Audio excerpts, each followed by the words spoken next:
Boa noite. Bom, é um prazer novamente estar aqui, depois de 4 meses, penso, da minha última presença. Eu penso a Casa Espírita como uma casa do saber. É uma oportunidade de você dialogar com a sociedade. É raro você juntar pessoas para poder debater ideias referentes à vida. Normalmente, hoje, os conglomerados se dão em torno de outras motivações e, cada vez mais, em exceção sobre o conhecimento, sobre assuntos pertinentes ao comportamento humano. Eu acho uma honra e eu acho sempre brilhante poder estar presente no contato com as comunidades humanas e poder debater ideias, principalmente ideias delicadas que não têm um conteúdo unicamente doutrinário. A ideia do pensamento espírita não é espiritizar, é, em verdade, concitar reflexões em torno de uma espiritualidade no mundo e uma espiritualidade que também não tem uma referência única de transcendentalidade, mas de uma referência dessa trajetória humana e como, de forma desafiadora, aprender a amá-la. Eu estava, antes de vir para cá, eu vim direto do trabalho e resolvi jantar, comer algo antes, e me encontrei com um amigo de infância, e foi um encontro caloroso de algum tempo que eu não o via, e ele efusivamente, depois do encontro, que teve que ser rápido em função da palestra, ele me fez uma proposta que eu fiquei bastante reflexivo, quando ele disse: vamos sexta-feira combinar um happy hour. E eu fiquei um pouco assim pensativo sobre o happy hour, sobre a hora feliz. Eu perguntei para ele, ele ficou um pouco perturbado, e eu disse: mas você vai esperar sexta-feira para ter seu happy hour? Ele disse: sim, porque eu trabalho a semana toda e é muito difícil a gente ter happy hour durante a semana. E aí a primeira pergunta que eu fiz a ele, referente à reflexão, foi: mas você, durante a semana, não está feliz? Você espera passar a torturante semana para, na sexta-feira, apenas por uma hora, estar feliz? E ele se deu conta e começou a pensar: é verdade, eu não tinha me dado conta disso, mas é porque o meu trabalho é muito torturante. Então, você tem uma vida, eu disse para ele, ele me conhece, sabe que eu sou assertivo nisso, e eu disse: você tem uma vida miserável. E ele disse: você não precisa ser tão duro comigo. Eu não estou sendo duro, estou sendo realista. Miserável porque você precisa de 1 hora por semana para poder se sentir feliz, e aquilo que você faz no mundo você entende como tortura. E aí eu fiquei bastante reflexivo nisso, porque eu tenho a honra de fazer aquilo que eu mais amo, meus ofícios profissionais, que são variados, tem uma relação direta com a construção do saber, tem uma relação direta com o lidar humano, com o comportamento das pessoas, e eu vi ali como eu era, nesse momento, no contraste com a provável desgraça dele, feliz. Então, normalmente a gente tem esse modo de medir a nossa felicidade. O Arthur Schopenhauer, que é um filósofo do século XIX, ele tem nos seus escritos póstumos a seguinte metáfora, que eu acho bem cabível para esse momento, de 2 ovelhas. O nome de cada uma delas é bem sugestivo para se colocar no nome dos nossos filhos: Parrega e Paralipomena.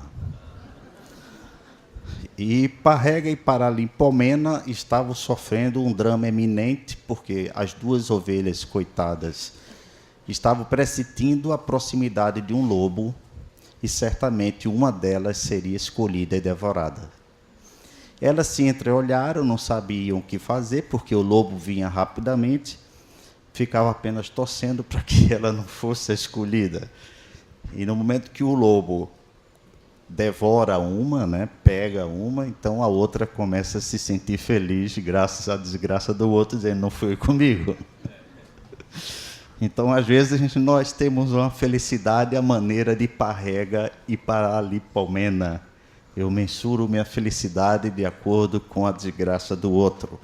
Não por acaso que nós temos uma tendência contemplativa de constante estado de alerta e êxtase pela tragédia. Eu não vejo ninguém parar o carro na Avenida Boa Viagem para contemplar o sol e gerar um congestionamento no final de tarde. Mas se tiver um acidente com a cabeça rolando pelo chão, tenho certeza que de Candeias para cá você não vai trafegar tranquilamente. É curioso pensar a origem da palavra tragédia. Tragédia vem do grego tragos oidia, que quer dizer tragos, bode, oidia, canto. Tragédia significa o canto do bode, né? Você cantar o bode. Então, a condição nossa atrativa, normalmente, quando a gente vislumbra uma tragédia, é como que a gente estivesse cantando, de alguma forma, a vida, dizendo, nossa, ainda bem que não foi comigo, né? E, ao mesmo tempo, a relação com a tragédia é uma relação que a gente nunca traz para nós, porque nunca, realmente, você experimenta a morte no seu sentido biológico, né? Dentro da conceituação espírita, a morte é experimentada em seu nível, vamos dizer, quadridimensional, mas a morte em si ela não é experimentada por você. A gente sente a morte do outro, mas não sente a nossa própria morte, não é? Então, essa questão do happy hour me remeteu muito a fazer esse questionamento: qual a nossa hora feliz? Né? Quais as nossas horas felizes? Eu acho que a temática perpassa também pelo conceito de felicidade, que eu vou tentar pensar aqui e acolá de algum modo. Ao mesmo tempo, quando ele estava discutindo comigo essa questão do happy hour, foi uma pequena mesa filosófica antes de vir para cá, e eu comecei a indagá-lo sobre a miserabilidade da vida dele, ele ficou muito perturbado, e resolveu fazer psicoterapia comigo na próxima semana. Foi que ele me remeteu para, no momento que nós nos encontramos, quando eu o reconheci, isso mutuamente, a efusão, a alegria, em que nós somos dotados de uma memória afetiva. É impossível você ter um pensamento sem ter tido uma emoção anterior. Por mais que você imagine que o nosso cérebro consciente ele exerce um domínio sobre a nossa natureza, tecnicamente isso não é comprovado cientificamente. Nós somos muito mais influenciados pelos nossos impulsos inconscientes, pelas nossas dimensões subcorticais, pelo cérebro emocional, do que pelo cérebro que a gente chama racional. Não há nem sequer uma dissociação, muito menos uma hierarquia. Pensar é superior a sentir, razão é superior à emoção. Não é assim. As duas dimensões se interagem. Eu estou dizendo isso porque, quando eu tive a experiência com ele, me remeteu a uma abertura da minha memória quando eu ainda era criança, mais ou menos uns 20 anos atrás, e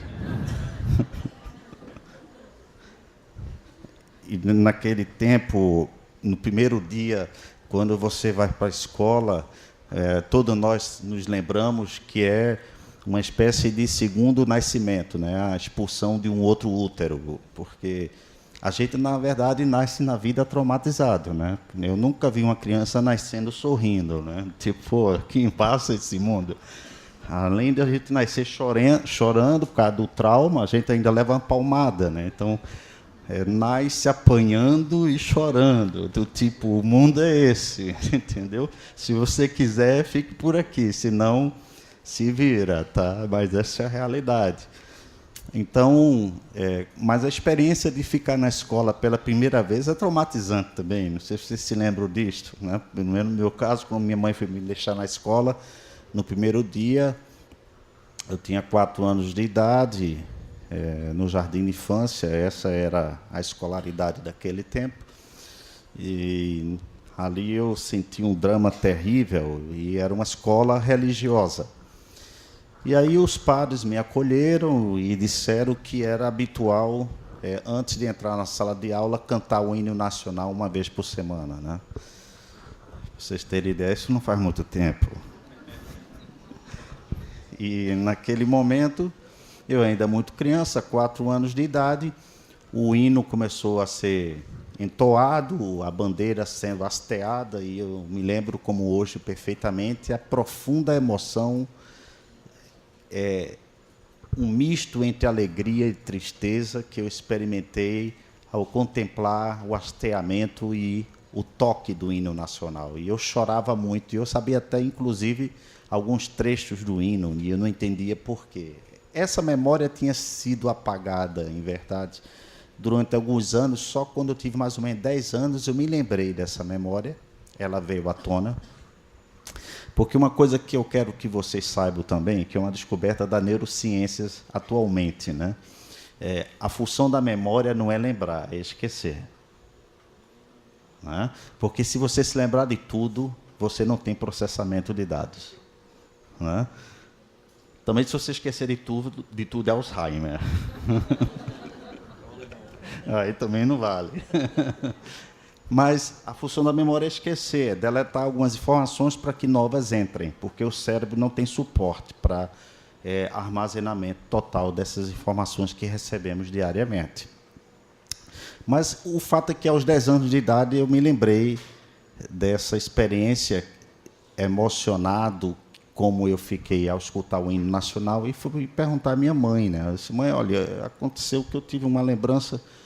Eu me lembrei que, quando tocou o hino nacional pela primeira vez, eu comecei a chorar muito, fiquei muito emocionado. Eu não consigo entender por isso. Inclusive, eu consegui me recordar de alguns trechos.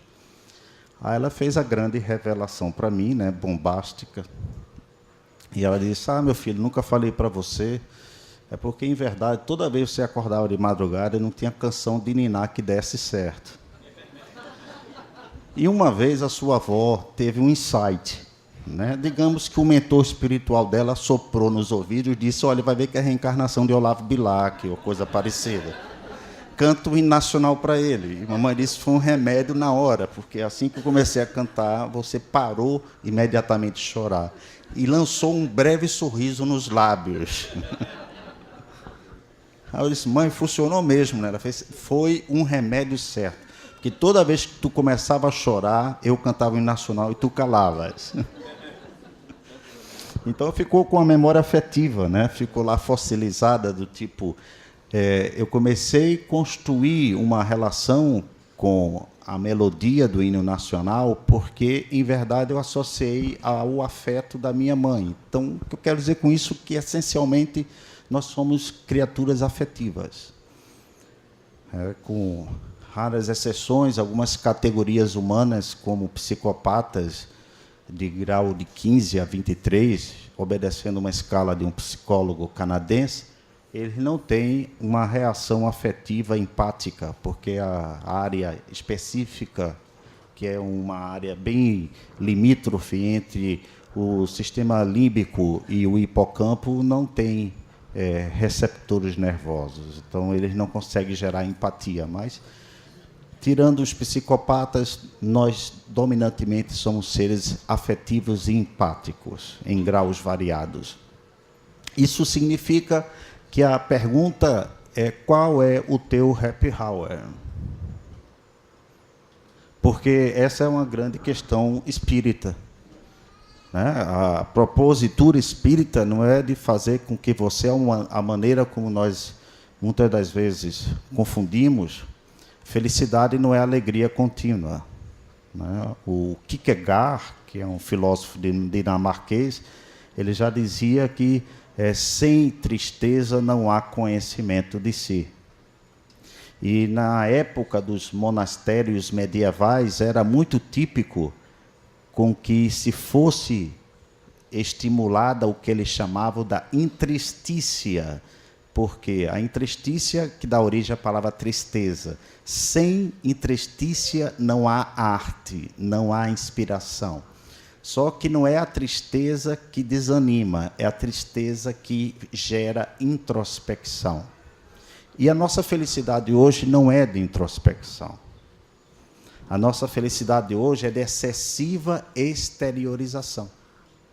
Então, assim, minha avó sempre dizia, e uma vez quando era criança eu perguntava a ela: vó, por que todas as suas fotos a senhora nunca dá um sorriso? E sempre quando fui vendo a foto dos meus antepassados, ninguém sorria. E quando eu passo hoje para o outdoor e vejo aquele político, me desculpe se tiver algum político presente, é porque eu não consigo dizer político corrupto, porque eu acho que é um pleonasmo, mas vamos dizer assim, um político, né? Bom, eu não sei, realmente eu tive uma dificuldade de diferenciação semântica diante dos últimos acontecimentos. Mas o fato, quando vejo a foto de um político sorrindo no outdoor, sempre todo mundo está sorrindo, no Facebook todo mundo está sorrindo. Se alguém vai fazer uma breve refeição, posta lá a foto da salada e diz kkkk, né? Está rindo, né? Quer dizer, a gente passa a ter uma felicidade medida pela aprovação do outro, né? Porque o nosso felicitômetro é o número de curtidas que você tem naquilo que você posta, do tipo, veja como eu sou importante. Eu peguei 2 pacientes meus discutindo sobre isso. Quantas curtidas você teve na sua maior postagem? 2.300. E a outra falou, isso é uma besteira, eu tenho 5.000 amigos, eu tive 5.000 curtidas. E é uma coisa absurda. Uma vez a minha filha me perguntou: pai, quantos amigos o senhor tem? Eu disse: eu tenho 3. O senhor tem Facebook, tem lá 1.858, se não me engano, hoje. Eu disse: mas não são meus amigos. O nome está amigo, mas não são amigos. Eu só tenho 3 amigos íntimos e estou muito feliz com isso, né? Mas hoje o que vale muito é essa questão de você ter a visibilidade excessiva, inclusive, da sua intimidade. Você vai comer uma coisa, você posta e publica. Isso se tornou um sintoma de critério de felicidade para nós. Então, a minha avó me respondia: meu filho, para mim, aquele que está sempre sorrindo é um bobo alegre. Porque, em verdade, a nossa condição, a condição humana, ela requer alternâncias, seja em qualquer modalidade expressiva do ser humano, seja os humores, o comportamento, tudo isso precisa de alternância. Então, não tem como uma pessoa ficar o tempo todo alegre. Mas é uma exigência da nossa cultura, da nossa sociedade. Seja feliz, lute pela sua felicidade, é uma cobrança. Se alguém tiver um pouco mais entristecido, uma vez eu estava sentado à mesa em um restaurante, chegou uma amiga minha, eu estava sozinho. Ela disse: você está fazendo o que aí sozinho? Não, vou, estou esperando para almoçar. Mas está esperando alguém? Eu disse: não. Eu disse: mas que coisa mais triste. Eu disse: por quê? Você está sozinho almoçando? Eu disse: pô, mas qual é o problema disso? Tem que estar com alguém, tem que estar rindo, tem que estar na festividade, tem que estar tendo todas as curtidas possíveis e inimagináveis. Esse é o mundo hoje que foi reconfigurado. Mas, entrando no tema agora, para ser um pouco chatinho com vocês, eu acho muito interessante a gente refletir. Vou procurar ser um pouco ameno, não ser muito acadêmico, né? A última vez que eu estive aqui, eu recebi uma crítica por escrito de um frequentador dizendo que eu era muito acadêmico. E o Espiritismo é uma doutrina para pessoas simples e a mensagem tem que ser simples. Eu disse: mas isso é um absurdo. Porque, se você pensar como o Espiritismo surgiu, é uma contradição sem tamanho. E até isso cabe no tema atual, né? Por quê? Porque o Espiritismo surgiu justamente da academia. O Espiritismo surgiu... Eu quero saber aqui quem realmente leu toda a codificação espírita, inclusive o livro A Gênese. São poucas as pessoas, mas essas poucas pessoas, e mesmo aquelas que não leram a codificação, se diz espírita, mas não leram nem sequer a base da codificação, os seus 5 livros.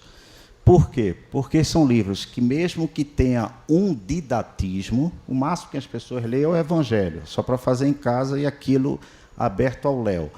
Mas a leitura sistemática, estudada, praticamente ninguém faz. Então, por quê? Porque não é um conhecimento fácil de ser apreendido. Então, como é que você pode dizer que aquela é uma mensagem simples? Não é simples. Se você quer saber como estudar o espírito, que é imponderável, intangível, como é que você vai dizer que isso é simples? Como?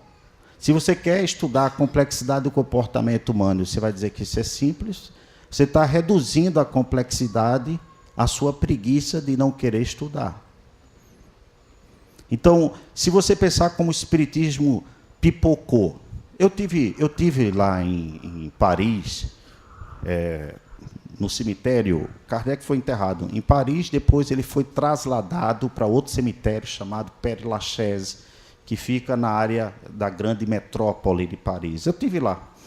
E é um dômen. O dômen é uma representação dos túmulos dos antigos galeses, das Gálias, que compreendia parte da França, Espanha e Portugal, onde o nome Kardec, para quem não sabe, Allan Kardec é um pseudônimo que diz respeito a um antigo sacerdote druida, revelação dada por uma médium.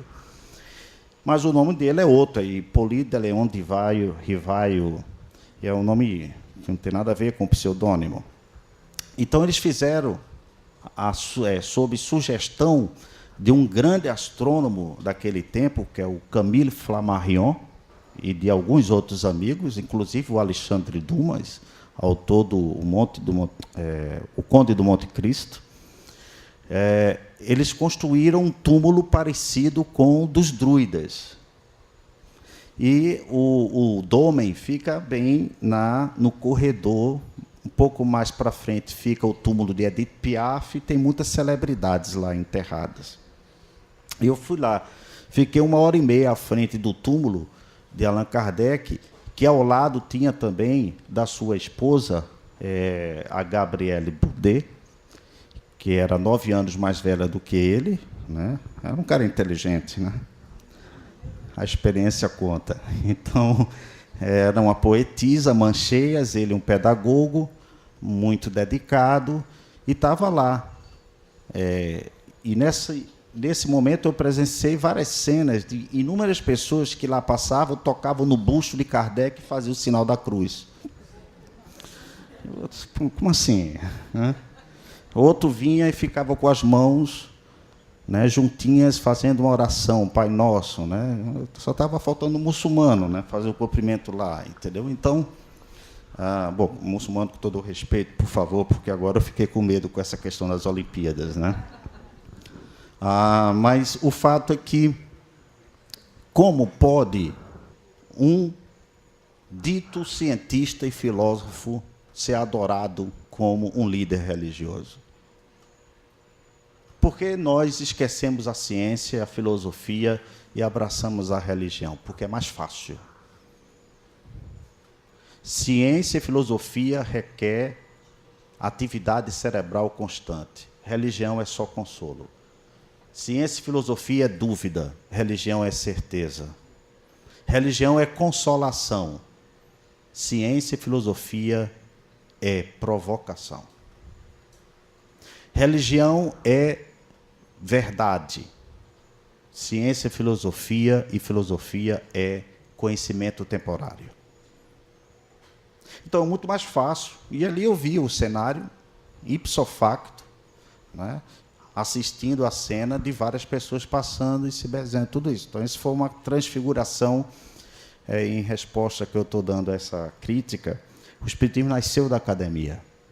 E quem impulsionou o Espiritismo foram os grandes catedráticos do seu tempo, Camille Flammarion, Alexander Aksakov, Ernesto Bozano, William Crookes, o Arthur Conan Doyle, o autor do Sherlock Holmes, todos eles grandes literatas e intelectuais. Leon Denis. A questão é que é muito melhor ler Violeta na Janela que ler Depois da Morte de Leon Denis, ou O Problema do Ser, do Destino e da Dor. E por quê? Porque espiritismo é difícil de ser apreendido, né? Então a gente opta pelo chamado simples, que é confundido com simplório. Mas por que isto? E aí está o cruzamento com a proposta do tema, porque um dos elementos da ideologia do consumo é tornar as coisas prontas e dadas sem que você gere aquilo que os franceses são enfáticos em dizer: sem esforço não há nada que seja digno para ser conquistado. Isso, inclusive, é uma frase de Napoleão. Sem esforço não há nada que seja digno de ser conquistado. Então, essa é uma pedra fundamental. Qual é? É que nós queremos as coisas embaladas e prontas. E isso é, em verdade, uma contaminação do espírito do nosso tempo.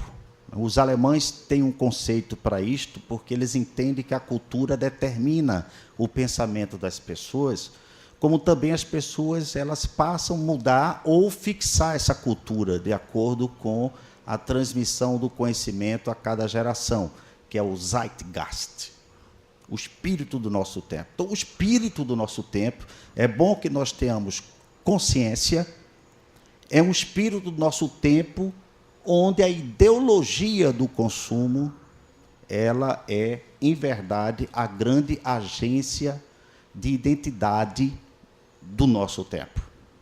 E qual é o espírito da ideologia do consumo? O espírito da ideologia do consumo é a dominação.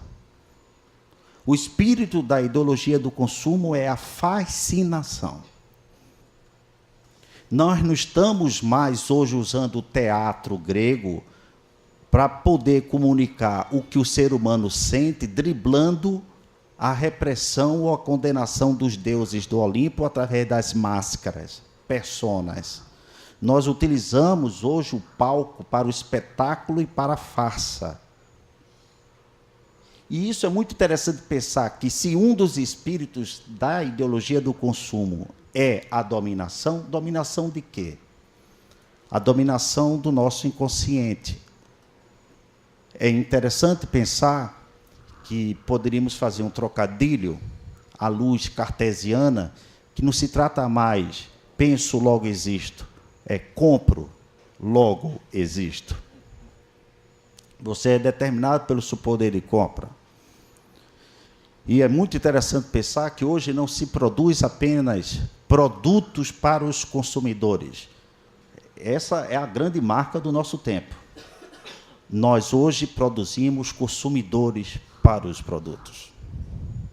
Geramos necessidades, desejos e caprichos através das altas tecnologias da publicidade, da indústria cultural, todas elas a serviço de uma única lógica, que é a lógica do capital. E qual é a lógica do capital? O lucro.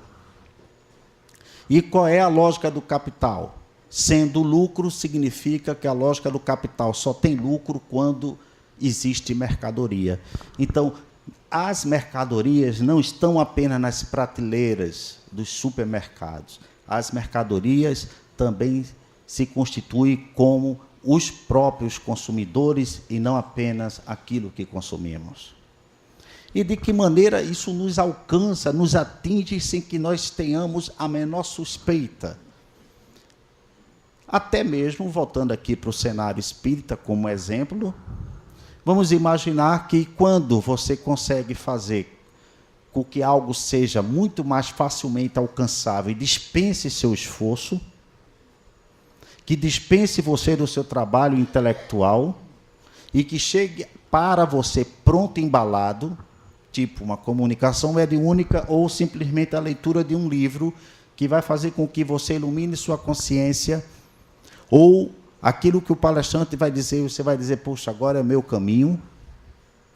Porque uma das coisas mais detestáveis para mim é a chamada literatura de autoajuda, como se diz, só ajuda aquele que vende, né? Porque quem compra fica no entorpecimento, de um conhecimento que não pode ser confundido com informação.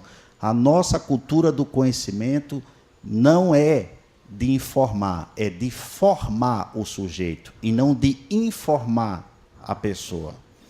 Mas para ter uma formação e não apenas informação, formação significa você ter que passar por todo um processo de disciplina, de trabalho intelectual, de se deter nos estudos. Um aluno meu de medicina chegou para mim, mais ou menos um mês, e disse: professor, qual é o livro que o senhor recomenda para que eu possa entender? Ele quer ser psiquiatra. Qual é o livro que o senhor recomenda para que eu leia sobre as expressões psíquicas do ser humano? Eu disse: leia Os Irmãos Karamazov, do Dostoiévski. E disse: e como que eu também quero entender o funcionamento da lógica humana? Eu disse: então você vai ler também o Immanuel Kant. E ele disse: como é que eu também quero estudar a cultura do nosso tempo? Então leia os teóricos da escola de Frankfurt, Adorno, Horkheimer, Habermas e por aí. Ele anotou tudo. Um mês depois ele veio com todas as respostas. Eu disse: o que houve? Ele fez: não, professor, eu li tudo e já quero dar minha opinião. Achei tudo muito fraco. Como? Você leu Dostoiévski, você conseguiu perceber ali expressões esquizofrênicas nas personagens descritas por aquele grande pensador russo? Disse: não, veja, é o seguinte, eu discordei de Dostoiévski. Quer dizer, uma das consequências da ideologia do consumo, quando você pensa que tudo é fácil, é que você gera um poder para si que não existe em constituição nem informação, só em manipulação da informação. Basta que você leia e você pensa que você sabe. O Dr. Google matou todas as universidades.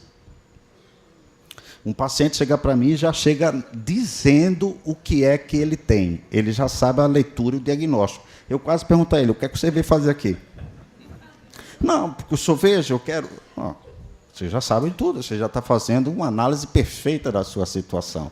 Olha, eu quero que o senhor trabalhe com essa técnica psicoterapêutica, essa é a medicação mais bem indicada para mim. Tudo bem, você tem plano de saúde? Tenho. Aplique para você. Porque aí, realmente, é assim que está se conduzindo a morte da figura de autoridade. Você não tem mais as figuras... O professor não é aquela figura de autoridade. A figura de autoridade hoje se pulverizou nas tecnologias virtuais. Tem um conceito muito interessante de um filósofo francês chamado Jean Baudrillard, que ele diz o seguinte: nós não estamos mais na época virtual, porque a gente pensa o virtual como contrário ao real. Estamos na época do hiperreal, que é um virtual que é tão virtual e perfeito que ficou maior e melhor do que a própria realidade. Então, a gente vive um hiperreal. É muito interessante pensar nisso. Então, uma das moléculas da ideologia do consumo tem referência direta com os estudos de um outro grande filósofo, e que é de muita importância, que é o Zygmunt Bauman. E ele tem um conceito que eu gosto demais. É um homem hoje com 91 anos, uma vitalidade intelectual impressionante. É um homem do esforço, onde ele faz do seu trabalho o seu happy hour a cada momento. E ele tem um conceito muito interessante que, primeiro, ele se inspira numa frase de um filósofo norte-americano, o Emerson, quando diz que nós hoje caminhamos numa fina camada de gelo, e se você parar, você cai, você mergulha. A gente não pode parar, né? Alguém hoje me perguntou: e aí, muita correria? Eu disse: por que não perguntou? Muita calmaria? Então, porque a correria virou a dinâmica do nosso tempo. Correr para onde? Né? O tempo acelerou. Mas não há um tempo acelerado. O tempo é sempre o mesmo, 24 horas para todo mundo, regra geral. Como você se relaciona com o tempo é que determina o aproveitamento dele, né? O gerenciamento do tempo. Então, sobre essa característica, estamos numa fina camada de gelo, se a gente para, a gente aprofunda, isso me remete justamente que a ideologia do consumo, como ela tem a intenção de tornar as coisas altamente fáceis e acessíveis para serem adquiridas, porque esse é o projeto do sistema capitalista, que todo produto seja acessível e facilmente consumido. E facilmente descartável, que é outro elemento, né? Consumir e descartar, consumir e descartar. Ora, no que isso impactou para o desenvolvimento humano? É indiscutível pensar que nós padecemos, de uma certa maneira, de um empobrecimento intelectual nos tempos atuais.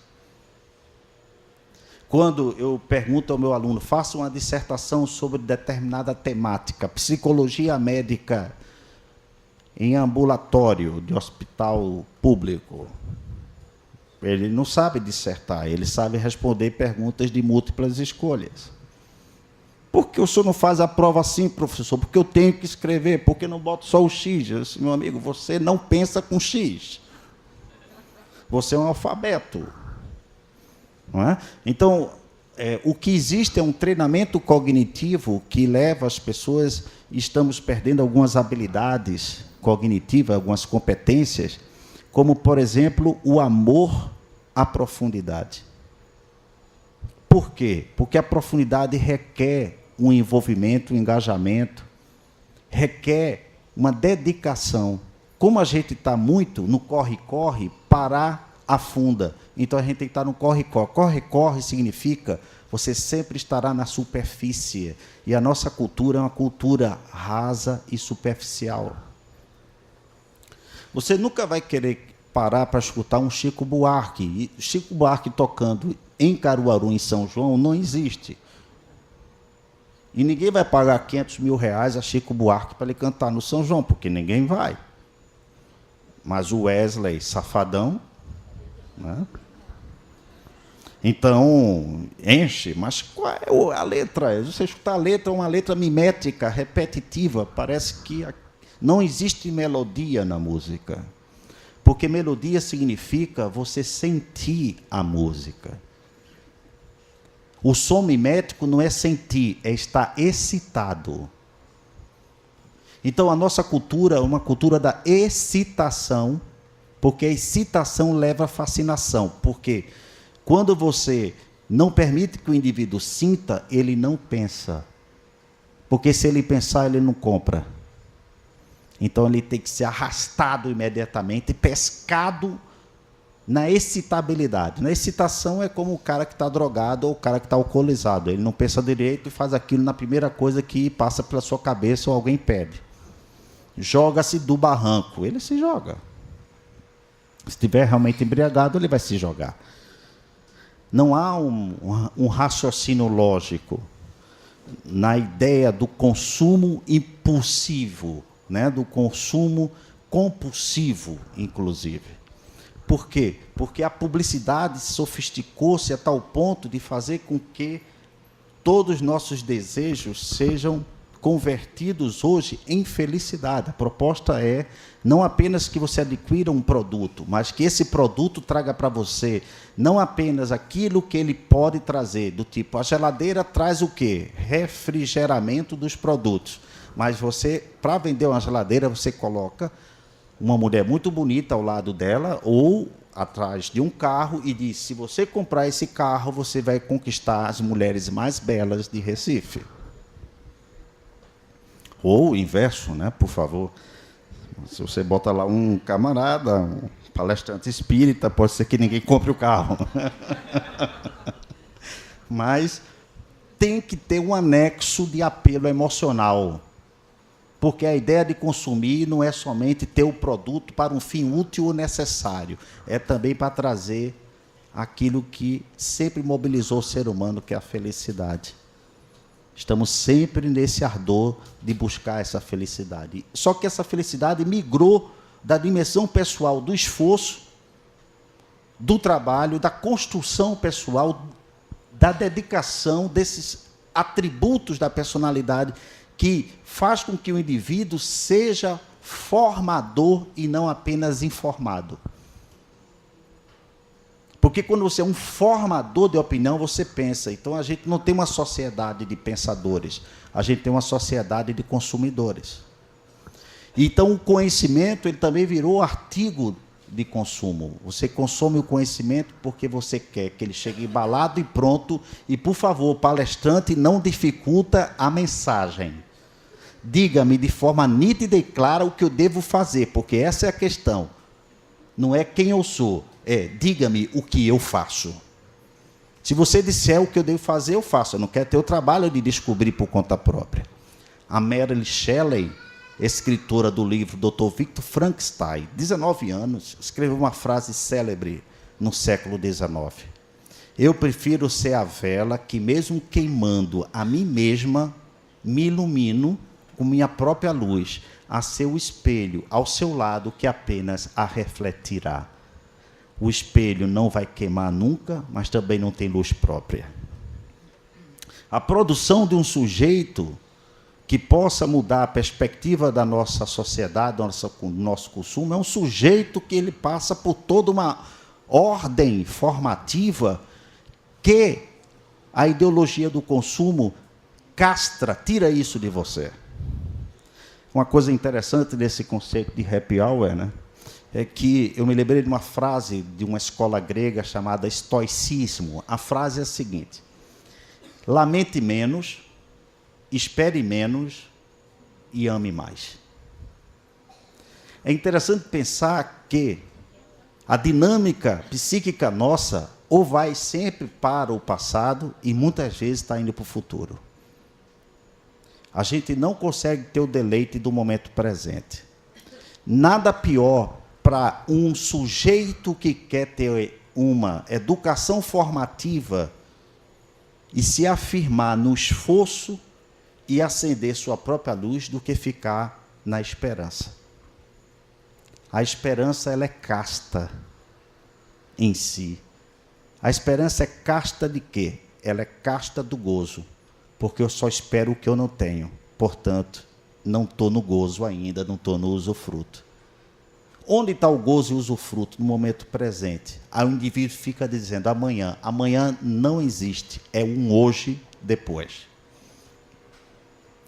É uma autossabotagem que o indivíduo empreende em si, que ele fica sempre no culto da esperança. E essa esperança, não pense você, está simplesmente projetada para essa vida, não. Se não tomar cuidado, você vai colocar a esperança, inclusive, para outra vida, o que é muito mais complicado, porque você vai desperdiçar a massa bruta e real, concreta, que você tem em troca de uma promessa.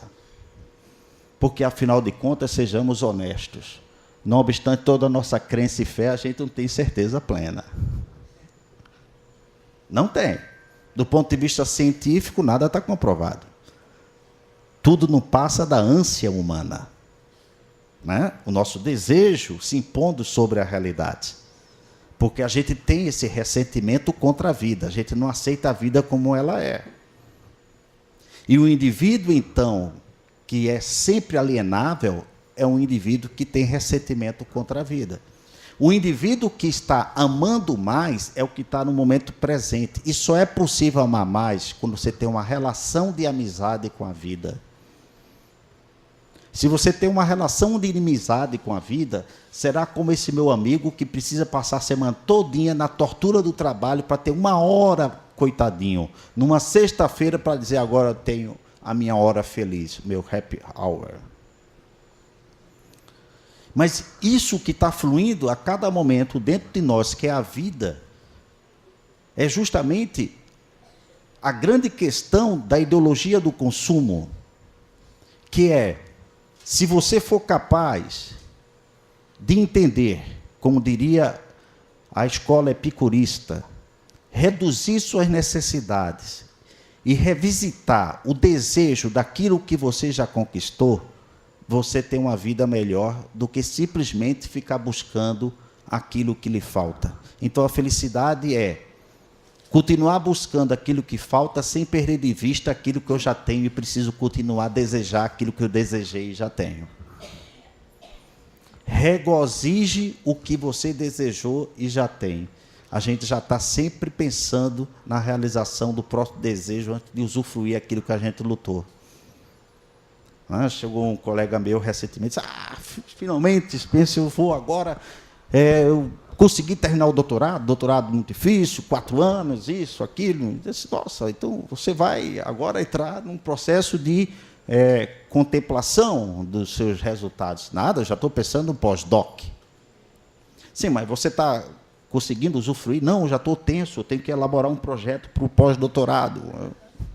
Você, calma, mas usufrua do doutorado, foram 4 anos, pós-doutorado é besteira, é 1 ano só. É um relatório da sua pesquisa de tese.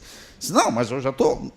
Então, a gente vive nessa constância de brigar com o impermanente da vida, porque a gente não aceita essa impermanência. Esse é um fato muito interessante.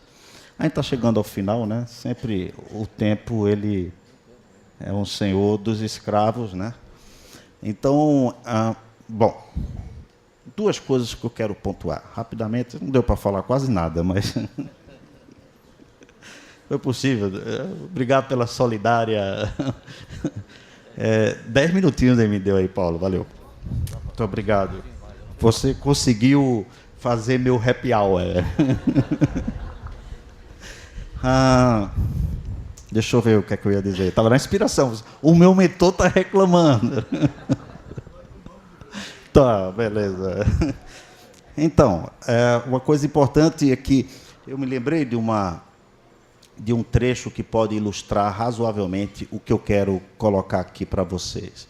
A questão que eu estou analisando é que impactos a ideologia de consumo tem na formação da identidade humana nos tempos atuais. E como isso nos alcança e nos desvitaliza. O que isso tem a ver com o Espiritismo? O Espiritismo é o fortalecimento do indivíduo na vida. Preste bem atenção. Se tem uma coisa que eu aprendi com Kardec, foi instrumentalizar a dúvida metodológica como um recurso de aferição da verdade.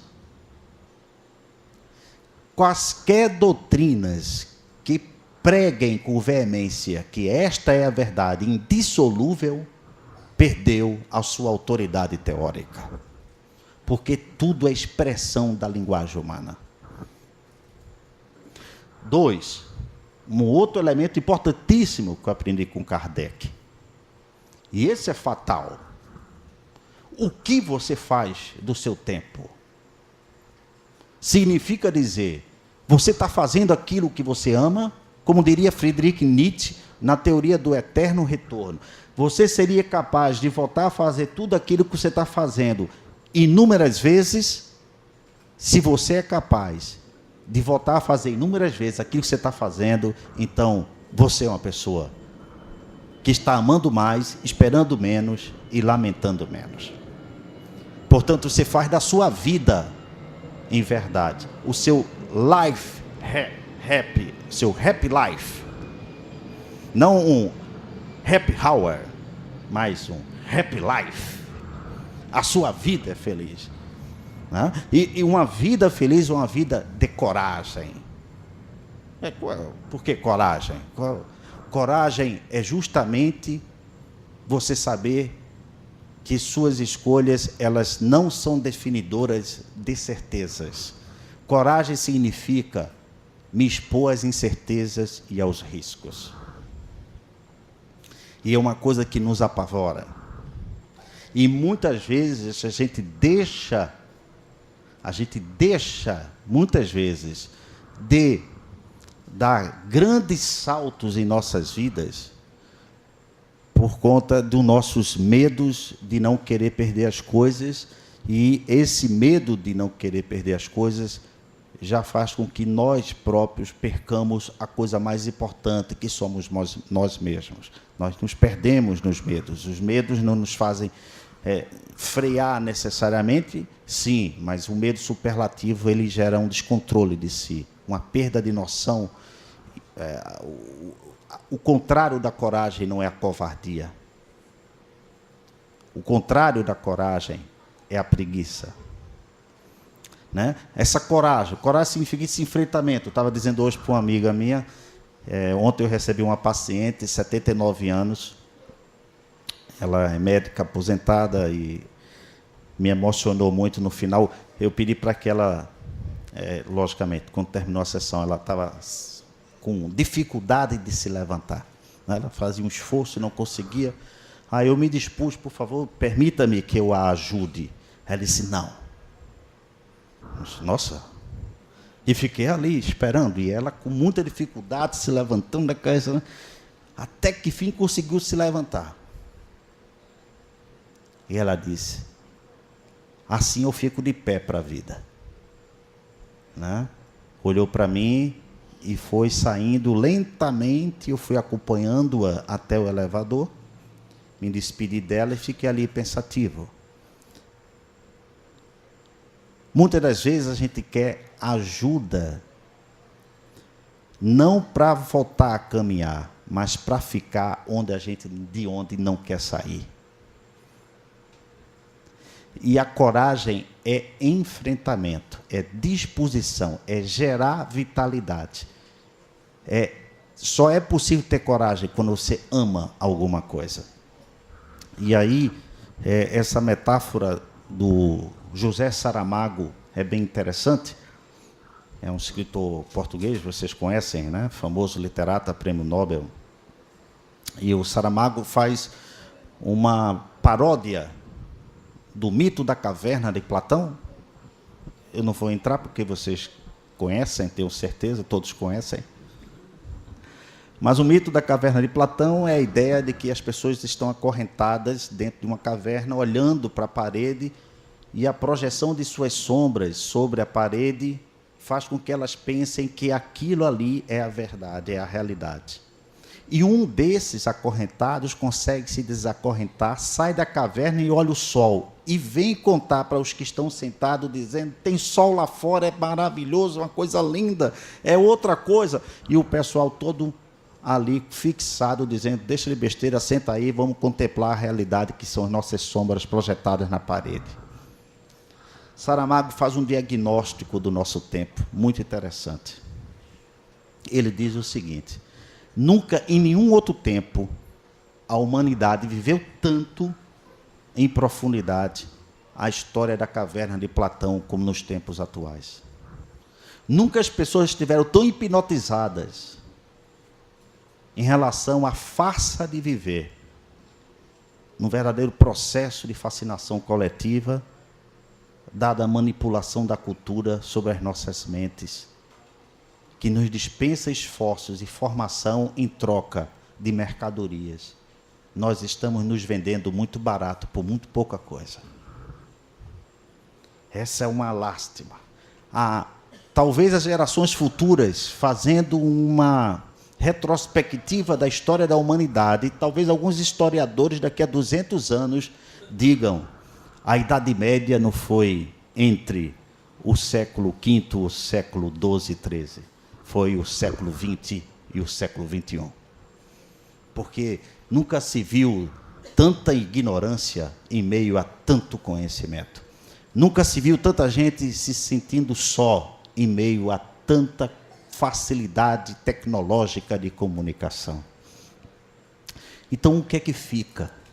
Fica justamente essa memória afetiva do que eu faço a cada dia. Quando eu vou dormir, essa é a minha alegria, né? A minha, vamos dizer, meu happy night. Eu, quando deito a minha cabeça, eu disse, caramba, que dia maravilhoso eu tive. Eu faço o que eu realmente amo. E não foi sempre assim. Eu mudei a história da minha vida por conta própria. Eu era funcionário público de banco estatal. Sou formado em relações públicas, especialista em finanças, e mudei de rota totalmente. Eu queria fazer aquilo que eu entendia como mais identificável para mim. Então, o que fica para você no final de cada dia já é o suficiente para dizer a você como você está levando a sua vida. A mensagem espírita é justamente um questionamento, digamos, socrático. É um questionamento que Santo Agostinho se utiliza na questão 919 do Livro dos Espíritos, que é que eu fiz do meu dia de hoje? Não é? Porque se tu queres saber quem tu és, avalia o que tu fazes. E se o que tu fazes promove alegria, então a tua vida ela está numa rota adequada dentro do planejamento reencarnatório, digamos assim. Para finalizar, né? Chegou o tempo agora? Tem moratória? Não. Não, não tem. Eu vou exigir demais. Para concluir,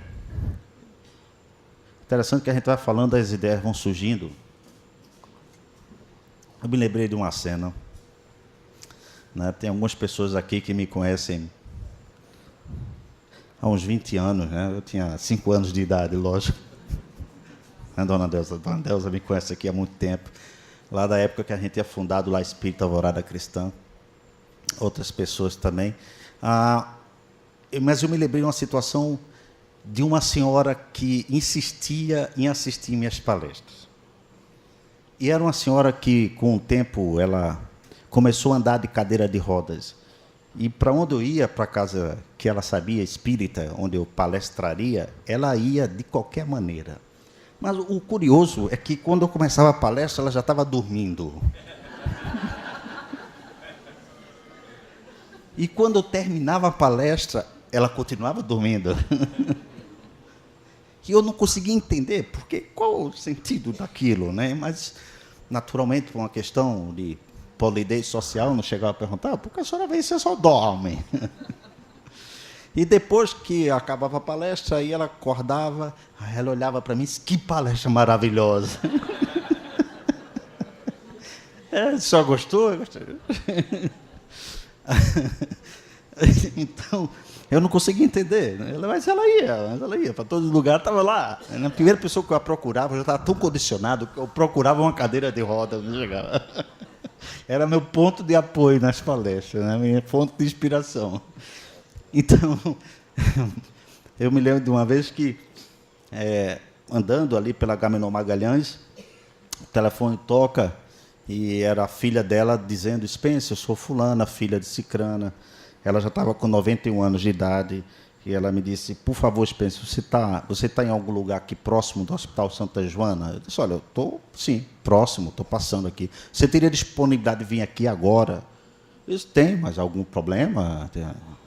Não, porque mamãe, ela está em situação muito complicada, ela disse que não quer desencarnar sem ver você. Eu disse, nossa. Então, imediatamente, eu peguei o carro e fui, cheguei lá, e a expressão dela, ela não conseguia mais falar, mas a expressão dela era como que ela estivesse me dizendo muito mais do que tudo aquilo que eu falei em várias palestras, que ela sempre dormia. Mas foi algo que me tocou profundamente e valeu por todos os meus discursos. O olhar dela foi inesquecível. E no momento que eu chego e ela olha, é perceptível um lacrimejamento dela, ainda com certo estado de consciência, e esse último olhar dela se apaga sobre mim. Né? Então, assim, eu falei para tantos ouvidos, mas um único olho me fez sentir o que eu não posso falar em palavra. Então não me perguntem o que é, porque eu não sei explicar. Só sei que estou sentindo. Então talvez seja isso. O Espiritismo, você só vai descobrir quando senti-lo. E sentir significa dizer se a sua vida é um happy hour ou se é uma vida feliz. É isso aí. Obrigado.